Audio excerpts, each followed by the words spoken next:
So I wanted to do a quick video to give you guys a little tip, something I've recently been working on for myself that has helped me a lot. I want to call it almost like an ego hack. This sounds kind of lame, so I don't know what to call it, but here's a really useful tip for you. Something that as you begin, to expand your consciousness, you become more aware of the subtleties of the ego, right? Like it just kind of happens by itself.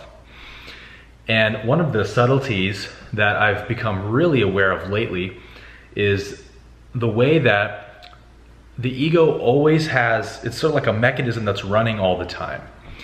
And it has this mechanism that is always putting off your gratification or fulfillment or happiness a little bit into the future. So for example, you're driving to work and there's something way back in the back of your awareness that's sort of saying, I'll be happier when I arrive at work, right? We can all relate to that. Then you get to work and immediately it changes to, I'll be happy when I'm on my lunch break. Just got to get to that lunch break. And then you get your lunch break and it's like, you might be happy for a few minutes, but then it's like, you're going to have to go back to work in a minute and you're like, oh man. And then it's like, I'll be happier when I get home from work. And you get home from work and it's, I gotta cook dinner. Oh, I'll be happier when I'm relaxing on the couch. And then you get to the couch and you feel happy for a moment. And then the ego goes, gotta get up for work in the morning. And you're back to, oh. And so it's always delaying your happiness, your fulfillment, a little bit into the future.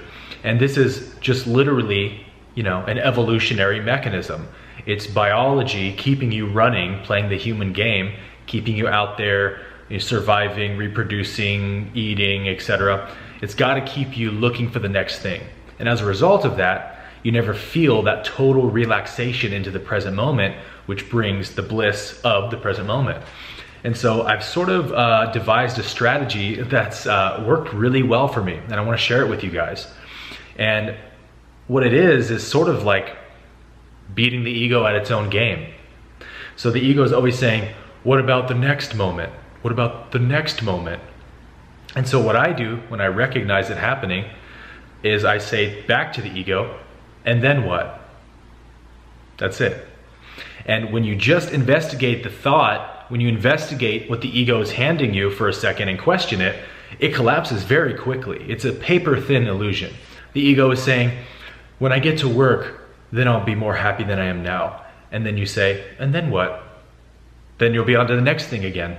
Am I gonna really be happier when I get to work than I am right now? Because when I get to work, it'll be when I get to my lunch break. And when I get to my lunch break, it'll be when I get home from work. And it'll always be the next thing. And so when you recognize that this reflexive, reoccurring thing is always happening, and you just start to question it, you start to break it down. Because the ego isn't a good or bad force. I mean, in a sense, it's good because it's just trying to help you survive. But it's not conscious, it's not a real entity, so it doesn't really conceptually know it's causing you to suffer, right? It's just trying to get you to survive, like a machine. And so the ego dies when you don't have use for it anymore. So you have to show that reflexive pattern that you don't want it around anymore. So when it arises in the back of your awareness, you just go, and then what? Excuse me, then what? Then what's gonna make me happier? Oh, when the next moment comes, and then I'll be looking to the next moment. It's just a game. And when this mechanism is the most obvious is when you have some sort of big event you're looking forward to, right? Vacation, concert, whatever it is, the ego gets really excited about that, right? And so you're thinking about it all day and you're, I just can't wait to Friday night. And not that it's necessarily bad to look forward to, a fun event you're gonna do, but the ego uses it to keep you really charged up in the future, right? And so question even that, because when you don't, you're still strengthening that mechanism. So you have to take every thought captive.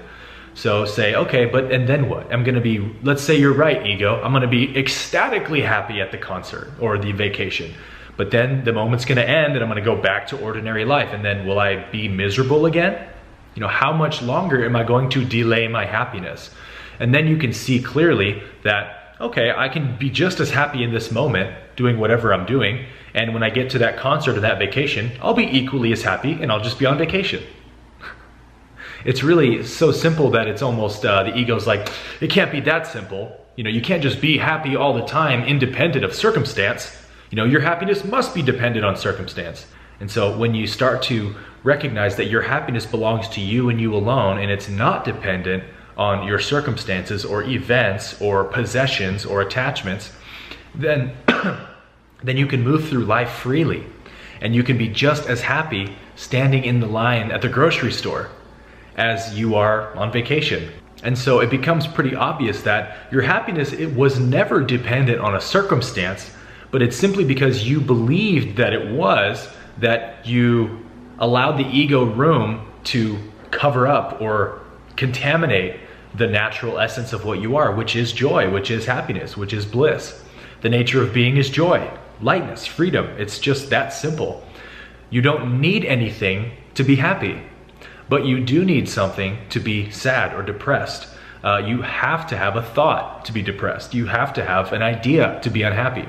But when everything is relaxed and let go of, the strangest thing happens. You just feel a sense of peace and harmony with life. When you don't need anything anymore, when your happiness isn't being externalized anymore, then the natural essence of what you are just shines forth, unhindered, unblocked. Just kind of like, you know, the sun is always shining, but there's sometimes are clouds that cover up the sun. It doesn't mean the sun isn't still back there, right?